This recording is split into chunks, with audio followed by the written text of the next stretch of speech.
دوسرا نقطہ یہ آج کہ مرید کون ہوتا ہے، مرید کسے کہتے ہیں، مرید کیا ہے، ارادت کیا ہے. اب یہ موضوع لیتے ہیں. یہ بھی ایک عجیب سا تصور ہمارے ہاں رائج ہو گیا ہے اور اس کی بنیاد بھی کم علمی ہے. لفظ مرید اس کا معنی ہے ارادہ کرنے والا. سمجھ لیں کیا معنی ہے، بس یہ مرید کا معنی ہے ارادہ کرنے والا. اور تصوف کی کتابوں میں ابواب ہیں، مرید کے مقابلے میں مراد کا لفظ آتا ہے. مرید اس کو کہتے ہیں جو اللہ کا ارادہ کرے، اور مراد اس کو کہتے ہیں جس بندے کا اللہ ارادہ کرے. جو بندہ اللہ کو چاہنے والا ہو وہ مرید ہے، اور جس بندے کو اللہ چاہنے والا ہو وہ مراد ہے. اس لیے مرید کو طالب کہتے ہیں، مراد کو مطلوب کہتے ہیں. مرید محب ہوتا ہے اور مراد محبوب ہوتا ہے. اعوذ باللہ من الشیطان الرجیم. یہ مرید اور مراد یہاں سے نکلے. قل ان کنتم تحبون اللہ فاتبعونی یحببکم اللہ. فرما دیجئے اگر تم اللہ کو چاہتے ہو، اللہ سے محبت کرتے ہو، اللہ سے محبت کرتے ہو، محبت کا دم بھرتے ہو، تو فاتبعونی میری مطابعت میں آ جاؤ، میری پیروی میری غلامی میں آ جاؤ، میری اقتداء میں آ جاؤ. جب میری پیروی اور میری مطابعت میں آ جاؤ گے، یحببکم اللہ، تو اللہ تم سے محبت کرنے لگے گا.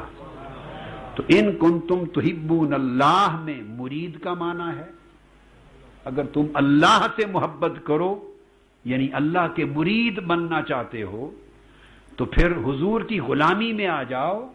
یحببکم اللہ، اللہ تمہیں اپنی مراد بنا لے گا. یہ مرید اور مراد، طالب اور مطلوب اور محب اور محبوب کے دونوں معنی. تو اصل مرید کا جو لفظ ہے وہ اس آیت کریمہ سے اخذ کیا حضور سیدنا غوث العظم شیخ عبد القادر جیلانی رضی اللہ تعالیٰ عنہ نے. تو پہلے میں اس کے دونوں معنی عرض کر لوں کہ اس کا حقیقی معنی، پہلے لغوی معنی سمجھ لیں. لغوی شرعی معنی تو مرید کا ہے ارادہ کرنے والا، بس فقط اتنا معنی.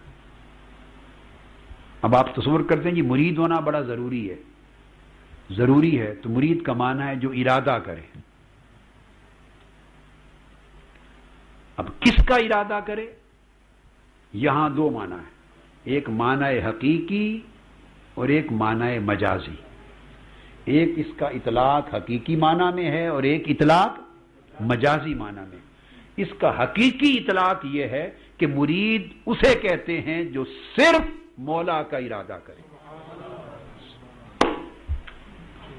ہر ایک غیر کا ارادہ چھوڑ کر جو صرف اللہ کا ارادہ کر لے، جو سالک اللہ ہو جائے، جو فقط اللہ کا محب بن جائے، جو نہا خانہ دل سے ہر غیر کی محبت کو نکال دے، دنیا کے ہر حرص اور شہوت کو نکال دے، دنیا کی ساری آرزوؤں تمناؤں کو نکال دے، تکبر، نخوت، کبر، غیبت اور دنیا کی ساری غلاظتوں کو نکال دے، پھر دنیا کی طلب کو نکال دے، حتیٰ کہ نکالتے نکالتے پھر اس کی جگہ آخرت لے لے، دنیا کی جگہ آخرت اور جنت، آخرت دنیا کی جگہ لے لے. پھر جب آخرت دنیا کی جگہ لے لے تو پھر آخرت کی محبت بھی نکالنے لگے، پھر حور و قصور کا دھیان دل سے نکال دے، پھر جنت کے باغات کی چاہت دل سے نکال دے، رفتہ رفتہ آخرت کو بھی دل سے، اس کی محبت، اس کا حرص، اس کا لالچ، اس کی طلب، اس کی تڑپ، اس کو بھی نکال دے. جب آخرت کا دھیان بھی دل سے نکال لے تو اس کی جگہ پھر صرف مولا لے لے، اللہ لے لے.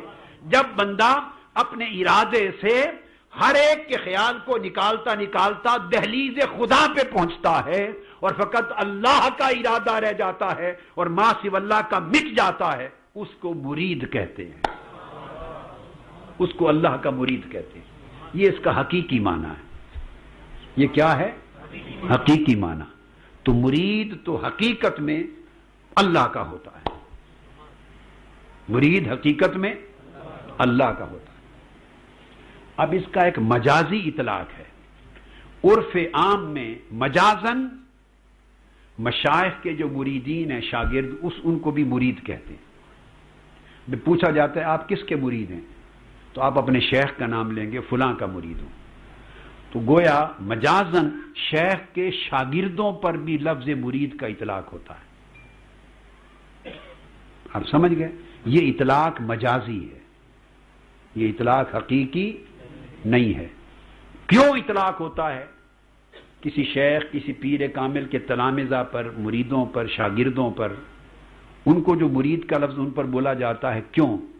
تو یاد رکھ لیں اس اطلاق میں بھی لفظ مرید اپنے معنی حقیقی سے خارج نہیں ہوتا، معنی حقیقی وہاں بھی قائم رہتا ہے، اور وہاں بھی مرید دراصل فلاں کا مرید ہوں، یہ فقط نسبت اور اضافت مجازی ہے۔ مراد وہاں بھی یہی ہے کہ اس نے شیخ کو تلاش اس لیے کیا ہے کہ میں تمہیں اپنا استاد قبول کرتا ہوں، تو مجھے مولا کا مرید بنا دے، میں تیری شاگردی میں آتا ہوں، تیری صحبت میں آتا ہوں، اے میرے شیخ تجھ سے تعلیم و تربیت پاتا ہوں، تیرے حلقہ میں منسلک ہوتا ہوں تاکہ تو مجھے تعلیم دے، تربیت کر، میری پرورش کر، مجھے آداب سکھا کہ اللہ کا مرید کیسے بننا ہے، اللہ کا چاہنے والا کیسے بننا ہے، اللہ کا طالب کیسے بننا ہے، اور پھر بنتے بنتے طالب سے مطلوب کیسے ہونا ہے، مرید سے مراد کیسے بننا ہے، محب سے محبوب کیسے بننا ہے۔ تو شیخ چونکہ اس کا استاد ہوتا ہے، اس کو آداب سکھاتا ہے ارادت الہیہ کے، اسے آداب اور طریقے سکھاتا ہے اللہ کی طرف ارادے کو خالص کرنے کے، اور ہر غیر سے منہ موڑ کر اللہ کی طرف متوجہ ہو جانے کے، چونکہ شیخ اس کو یہ راہ سکھاتا ہے، اس سلوک کے شرائط اور آداب سکھاتا ہے، اس لیے اس مرید کی نسبت اور اضافت مجازن شیخ کی طرف کر دی جاتی ہے، ورنہ حقیقت میں وہاں شیخ سے نسبت پا کر بھی وہ مرید اللہ ہی رہتا ہے۔ تو یہ لفظ کہنا کہ میں فلاں شیخ کا مرید ہوں یہ ناجائز نہیں ہے، یہ اطلاق ناجائز، مگر سمجھ لیں کہ یہ نسبت و اضافت مجازی ہے، اور دینی علوم میں شریعت میں مجازی نسبت کا استعمال جائز ہوتا ہے، نسبت مجازی کا استعمال جائز ہے، لیکن میں نے آپ کو اصل حقیقت اس کی سمجھا دی کہ وہ مرید شیخ کا مرید بھی حقیقت میں شیخ کا نہیں ہوتا، مرید اس وقت بھی اللہ کا ہوتا ہے، مگر چونکہ شیخ اسے اللہ کے ساتھ قرب دلاتا، اللہ کی طرف لے کر جاتا، اللہ کی راہ بتاتا، واصل باللہ ہونے کے قابل بناتا ہے اپنی تعلیم و تربیت کے ساتھ، اس لیے نسبت شیخ کی طرف کر دی جاتی، تو معنی وہی رہتا ہے۔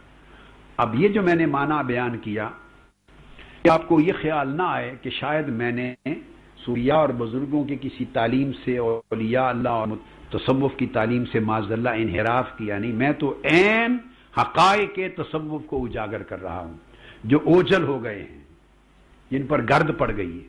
اب یہی معنی حضور سیدنا غوث العظم شیخ عبد القادر جیلانی رضی اللہ تعالی عنہ نے بیان کیا ہے، میں نے اس کو شرح و بسط کے ساتھ رکھ دیا آپ کے سامنے، مثالیں دے کر وضاحت کر دی۔ سیدنا غوث العظم رضی اللہ تعالی عنہ نے اسی معنی کو اپنی کتاب غنیت الطالبین باب 23 میں یہی معنی بیان کیا۔ اب آپ خود سوچیں کہ تصوف کے باب میں کتنے مغالطے رائج ہو گئے ہیں، بولیے ہو گئے ہیں کہ نہیں؟ آپ سب کہیے ہیں کہ نہیں؟ اس لیے ضرورت محسوس کی کہ وقت آ گیا ہے کہ اس کا ان مغالطوں کو دور کیا جائے، لوگوں کی رہنمائی کی جائے، مسلک پر، اس عقیدے پر بڑی تہمتیں آ رہی ہیں، اس کا دفاع کرنا ضروری ہے، اور طریق صوفیاء کا دفاع کرنا ضروری ہے، اور تصوف اور طریقت کے جو حقائق ہیں ان کے دفاع کی بڑی ضرورت ہے۔ حضور سیدنا غوث العظم رضی اللہ تعالی عنہ غنیت الطالبین کے باب 23 میں چیپٹر جو کام کیا ہے اس کا عنوان ہے آداب المریدین، اور اس کے تحت جو فصل ہے، فصل یہ ہے ارادت، مرید اور مراد۔ اب حضور سیدنا غوث العظم رضی اللہ تعالیٰ عنہ سے بڑا شیخ تو کوئی نہیں ہے کائنات میں۔ یہی تعلیم حضرت سلطان الہند حضور خواجہ خواجگان سیدنا خواجہ معین الدین چشتی اجمیری رضی اللہ تعالیٰ عنہ کی ملے گی۔ یہی امام عارفاں حضرت سیدنا بہاؤالدین شاہ نقشبند رضی اللہ تعالیٰ عنہ کی ملے گی. یہی تعلیم ہر ایک کی ملے گی جو اٹھا لیں گے. ارادت، مرید اور مراد. اب فرماتے ہیں حضور سیدنا غوث الاعظم رضی اللہ تعالیٰ عنہ کہ اس لفظ مرید کا جو استنباط ہے، جو اخذ کیا ہے مرید، یہ قرآن مجید کی اس آیت کریمہ سے جو میں نے تلاوت کی، وَاصْبِرْ نَفْسَكَ مَعَ الَّذِينَ يَدْعُونَ رَبَّهُمْ بِالْغَداةِ وَالْعَشِيِّ.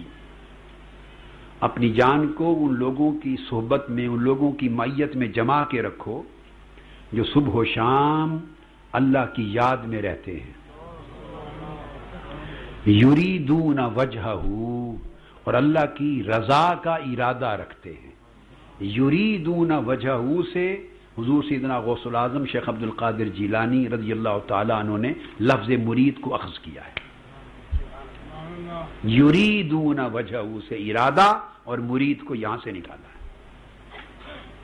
اور کئی اور مقامات پر بھی اسی طرح کی آیات کریمہ میں یہ بات آئی ہے، جو اللہ کا ارادہ رکھتے ہیں، یعنی اللہ کی رضا کے طلبگار ہوتے ہیں. یہ جس طرح فرمایا یبتغون فضلا من اللہ ورضوانا، یہ ایک ہی معنی ہے. اور پھر اس کے برعکس فرمایا وَلَا تَعْدُ عَيْنَاكَ عَنْهُمْ، اور یہ جو اللہ والے ہیں، اللہ کی یاد کرنے والے، ان سے اپنی نگاہوں کو پیچھے نہ ہٹاؤ. اللہ والوں سے نگاہیں نہ پھیرا کرو. اگر اللہ والوں سے نگاہوں کو پھیر لو گے، اللہ والوں سے ہٹ جاؤ گے، اللہ والوں کی صحبت اور نسبت کو چھوڑ دو گے، تو ترید زینت الحیات الدنیا، پھر کس کے مرید ہو جاؤ گے؟ دنیا کے مرید بن جاؤ گے.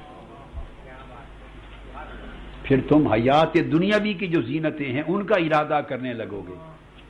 حیات دنیاوی کی زینتوں کا ارادہ یعنی ان کو چاہنے لگو گے. تو لفظ ارادہ کو دونوں معنی میں بیان کر دیا ہے، معنی مثبت میں بھی اور معنی منفی میں بھی. یعنی اگر اللہ والوں کی صحبت رکھو، سنگت رکھو، تو تمہیں اللہ کا مرید بنا دیں گے. یریدون وجہہ، مولا کی رضا کا طلبگار بنا دیں گے، اور ہر غیر ما سوی اللہ سے ہٹا دیں گے. اور اگر ان اللہ والوں سے ہٹ جاؤ گے، غیر متعلق ہو جاؤ گے، منقطع کر لو گے رشتہ، تو پھر ترید زینت الحیات الدنیا، پھر حیات دنیاوی کی زینتوں کے مرید بن جاؤ گے.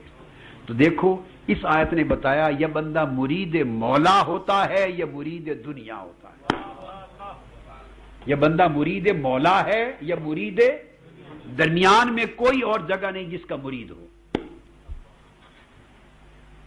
درمیان میں کسی کا مرید نہیں. یہ مرید ہے مولا کا، اللہ کا، اور یہ مرید ہے دنیا کا.